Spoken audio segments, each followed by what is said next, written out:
சட்டை. இதன் ஆசிரியர் கிருஷ்ணன் நம்பி. அந்த கல்யாணத்துக்கு முத்துசாமி எப்படி போகாமல் இருக்க முடியும்?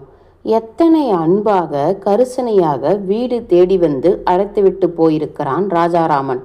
நீ மட்டும் காலை 8 மணிக்குள்ள வந்து சேராமல் இருந்தாயோ கல்யாணத்தையே ஒத்தி போட சொல்லிவிடுவேன் என்று பிரியமும் கண்டிப்பும் கலந்து சொல்லி விரலை ஆட்டி எச்சரித்து விட்டல்லவா போனான் அவன். கோரம்பாய் படுக்கையில் புரண்டபடி சிந்தனைகளில் மனசை புரட்டினான் முத்துசாமி. ஆனால் பக்கத்து கிராமத்தில் நடக்கிற ஒரு சிநேகிதனின் கல்யாணத்திற்கு போவதில் பிரமாதமான சிந்தனைக்கோ மன அலைச்சலுக்கோ எங்கே இடம் இருக்கிறது? ஒன்றும் இல்லைதான். போட்டு கொண்டு போக ஒரு சட்டை மட்டும் கைவசம் இருந்தால் முத்துசாமி ஒன்றையுமே யோசித்திருக்க மாட்டான். ஆமாம், அவனுக்கு போட்டுக்கொள்ள ஒரு சட்டை இல்லை. அன்று வரை அது அவனுக்கு ஒரு குறையாகவே படாமல் இருந்தது. மாதம் 5க்கும் 10க்கும் கடைக்கு கடை ஏறி இறங்கி கணக்கு எழுதிவிட்டு வருகிற உத்தியோகத்துக்கு சட்டை எதற்கு? மேலும் அந்த ஊர் என்ன பெரிய பட்டணமா? குக்கிராமத்தை விட கொஞ்சம் வசதியாக இருக்கும். அந்த ஊரில் அந்த உத்தியோகத்துக்கு சட்டை அவசியமில்லை என்றுதான் அவன் தனக்குள் வாதித்து கொண்டான். முத்துசாமிக்கு எளிமையில் நம்பிக்கை கிடையாது. பணக்காரனுக்கு எளிமை அழகாக இருக்கலாம், ஏழைக்கு அப்படியா? அவனுக்கு சட்டை போட்டு கொள்ள வேண்டும் என்ற ஆசை இல்லாமல் இல்லை. ஆனால் அரை வேட்டிக்கே இடம் தர உதைக்கும் அவனுடைய பட்ஜெட்டு சட்டைக்கு இடம் கொடுக்க வேண்டுமே. அவனுக்கு 2 பச்சைக்கர வேட்டிகளும் 2 பனியன்களும் இருந்தன. இதை தவிர தோளில் போட்டுக்கொள்கிற துண்டுகள் 2 இருந்தன. ஊரில் ஆறு இருக்கிறது, ஆட்டோரத்தில் கல்லும் கிடக்கிறது. துவைத்து துவைத்து மாற்றி மாற்றி கட்டிக்கொள்ள வேண்டியதுதான். மாதம் 30 முதல் 45 ரூபாய் வரை வருகிற வருமானத்தில் நன்றாக சாப்பிடுகிற 4 குழந்தைகளையும் மனைவியையும் வைத்து சம்சாரிச்சிக்க வேண்டுமானால் கோவணம் கட்டிக்கொண்டு வாழக்கூட தகப்பன் கற்றுக்கொள்ள வேண்டும். முத்துசாமியும் எத்தனையோ கல்யாணங்களுக்கு போயிருக்கிறான். இப்பொழுது ஏற்பட்டிருக்கிற மாதிரி தர்ம சங்கட நிலைமை இதற்கு முன் எப்பொழுதுமே அவனுக்கு ஏற்பட்டதில்லை. அவனை கல்யாணத்துக்கோ அல்லது பிற விசேஷங்களுக்கோ அழைத்தவர்கள் எல்லாம் அவனை போன்ற ஆண்டிகளாகவோ அல்லது அவனை விடவும் இறங்கனை ஆண்டிகளாகவோ தான் இருந்தனர். வெறும் வேட்டி துண்டுக்காரன் வீட்டு கல்யாணத்துக்கு பனியன் வேட்டி துண்டுடன் அந்தஸ்தாக போயிருக்கிறான் அவன். எந்த பணக்கார வீட்டு கல்யாணத்துக்கும் அன்று வரை அழைக்கப்பட்டதில்லை. அப்படி ஒரு சந்தர்ப்பம் நேரவில்லை. இப்பொழுது நேர்ந்து விட்டது. அவனுடன் அந்த ஊரில் சின்ன வயசில் ஒன்றாக படித்த ராஜாராமன் பட்டணம் போய் பெரிய படிப்பு படித்து பெரிய பட்டம் பெற்று பெரிய உத்தியோகஸ்தனாகி கடைசியில் பக்கத்து ஊரு பெரிய மிராஸ்தார் பெண்ணையும் ரூபாய் 16,000 வரதட்சணையும் தட்டி கொண்டு போக ஜம்மென்று மாப்பிளையாக வந்திருக்கிறான். கொடுத்து வைத்தவன் அதிர்ஷ்டசாலி. ஆனால் இந்த நிலையிலையும் இந்த ஏழை முத்துசாமியை மறக்கவில்லையே அவன். எத்தனை ஒரு நல்ல மனசு அவனுக்கு. கோட்டும் ஷூட்டுமாக கொளுத்துகிற வெயிலில் கைக்குட்டையால் முகத்தையும் கழுத்துப்பட்டையையும் துடைத்து கொண்டு குங்குமமாய் சிவந்த முகத்துடன் இந்த குடிசைக்கு வந்தானே. வந்தவனிடம் சட்டை வாங்கி கொடு, உன் கல்யாணத்துக்கு வருகிறேன் என்று கேட்க முடியுமா என்ன? ராஜாராமனின் அன்பை நினைத்த போது முத்துசாமியின் மனசு ஒரு தரம் விம்மிற்று. கிளுகிழுத்து உடம்பு புல்லரித்து கண் துளிர்த்தது. மிராசுத்தாரர் வீட்டு மாப்பிள்ளை பையன் அங்கே வந்து போவதை பார்த்து அண்டை வீட்டுக்காரர்கள் கொஞ்சம் அசந்துதான் போனார்கள். அசட்டு முத்துசாமியிடம் அவர்களுக்கென்ன சற்று மதிப்பு கூட உண்டாயிற்று. கோரம்பாய் படுக்கை உடம்பை சற்று உறுத்தவே சட்டென்று முத்துசாமி எழுந்து உட்கார்ந்து கொண்டான். முதுகை சொரிந்தான். அந்த குடிசையில் எத்தனையோ பொருட்கள் இல்லாமல் இருந்தன. அங்கே மூட்டை பூச்சிகள் கூட இல்லை. அதில் அவனுக்கு அளவற்ற திருப்தி. ஒன்றுமில்லாவிட்டாலும் மூட்டைக்கடி இன்றி நிம்மதியாக தூங்கலாம் அல்லவா? ஆனால் அன்று அவனுக்கு தூக்கம் பிடிக்கவில்லை. பணக்கார சிநேகிதனின் கல்யாணத்துக்கு போட்டுக்கொண்டு போக அவனுக்கு ஒரு சட்டை இல்லை. சுவரில் அடிக்கப்பட்ட ஆணியில் தவம் புரிந்து கொண்டிருந்த சிம்னி விளக்கை கழற்றி எடுத்து அதன் சுடரை சற்று பெரிது பண்ணினான். மூட்டை தொல்லை இல்லை என்று சந்தோஷப்பட்டு கொண்டிருந்தோமே, இங்கேயும் வந்துவிட்டதா என்ன? சிம்னி விளக்கின் ஜீவனற்ற தேய்ந்த ஒளியில் கோரம்பாயில் மூட்டை பூச்சியை தேடினான் அவன். ஒரு மூட்டை பூச்சி அகப்பட்டது. இங்கேயும் மூட்டை வந்துவிட்டது. தப்பா முயற்சித்த மூட்டையை பிடித்து விரல்களுக்கிடையில் கொலை செய்தான். இரத்தத்தின் செம்மை அவனது இடக்கை சுட்டு விரலிலும் கட்டை விரலிலும் தோய்ந்து, அது மூட்டையின் இரத்தமா இல்லை முத்துசாமியின் இரத்தமா? அந்த உரிமை பிரச்சனை பற்றி வெகுநேரம் அவனால் சிந்திக்க முடியவில்லை. அந்த கல்யாண நினைவு, சட்டை நினைவு மீண்டும் அவன் நெஞ்சில் கால் பரப்பியது.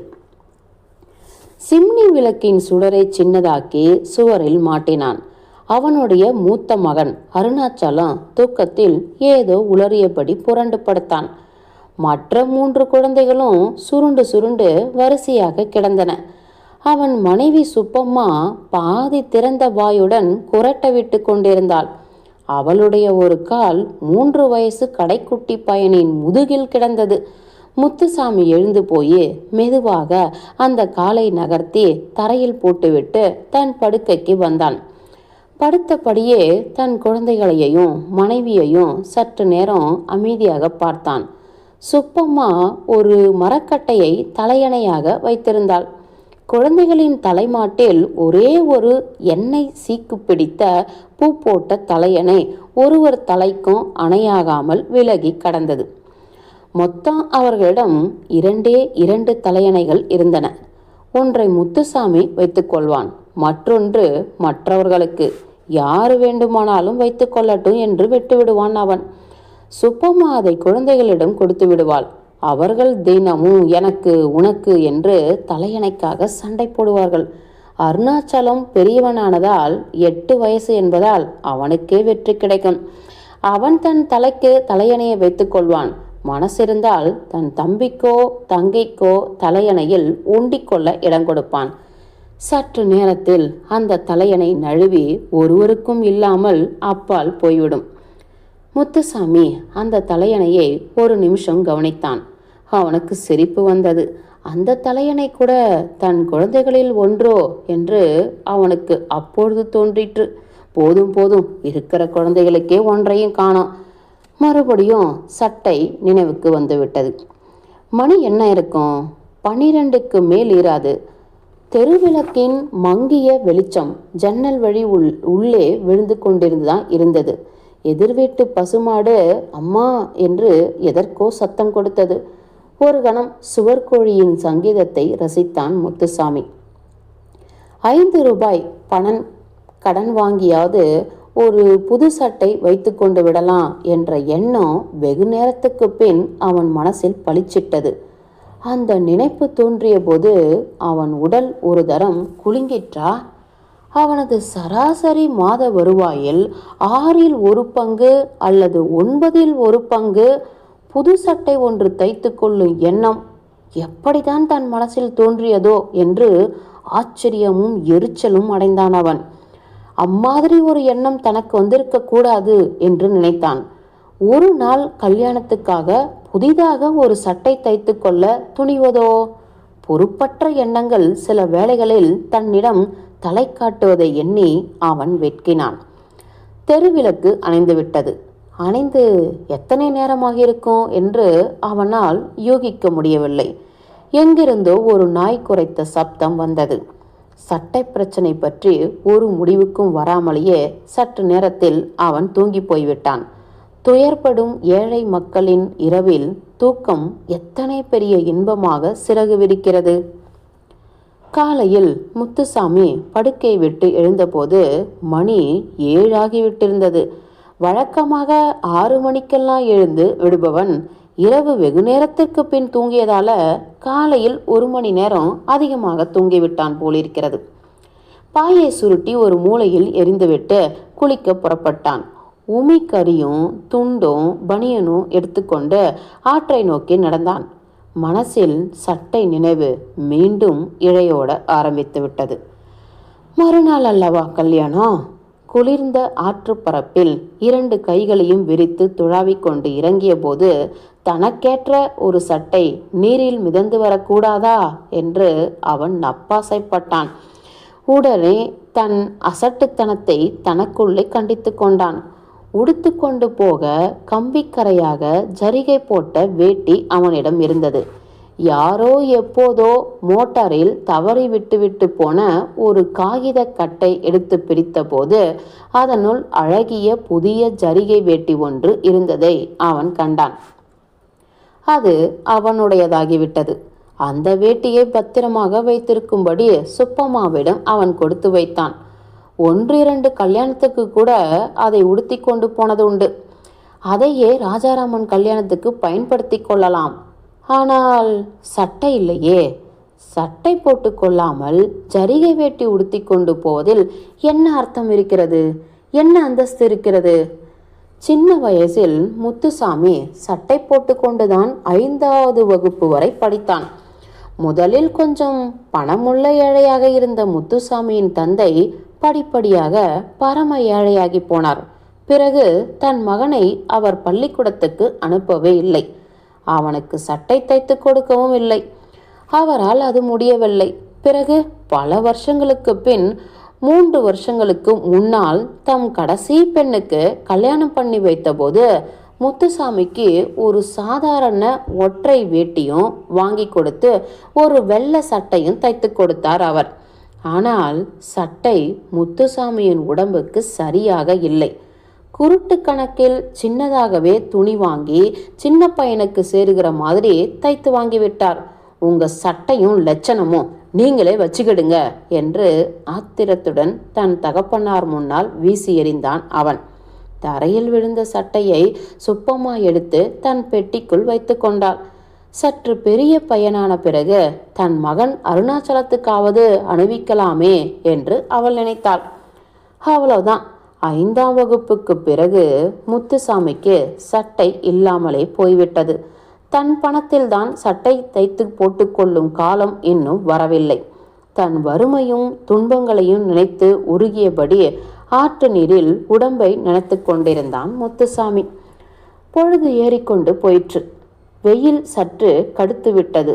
அவசரமாக 4 முழுக்கு போட்டுவிட்டு துவைத்து வைத்த வேட்டி பனியனுடன் வீட்டை நோக்கி நடையை கட்டினான் அவன். மணி 9 அடித்து விட்டது. வேட்டி மாட்டிக்கொண்டு தன் மனைவியிடம் போனான்.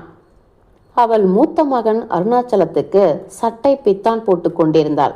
அருணாச்சலத்துக்கு பள்ளிக்கூடம் போக நேரமாகிவிட்டது. பித்தானை மாட்டிக்கொண்டு, உங்களுக்கு மட்டும் 4 முசுக்கட்டை கீரை தோசை செஞ்சு வச்சிருக்கேன், ஆறி போறதுக்கு முன்னால தின்னுடுங்க என்றாள் சுப்பம்மா.